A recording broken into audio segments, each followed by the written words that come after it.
मेरी आँखों पे मरता था, मेरी बातों पे हंसता था। ना जाने शख्स था कैसा, मुझे खोने से डरता था।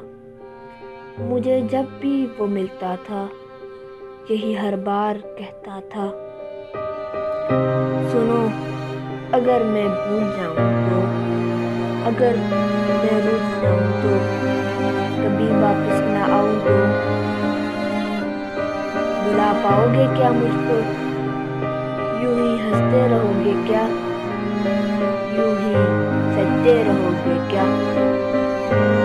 यही बातें हैं बस उसकी, यही यादें हैं बस उसकी। मुझे है बस पता इतना, मुझे वो प्यार करता था, मुझे खोने से डरता।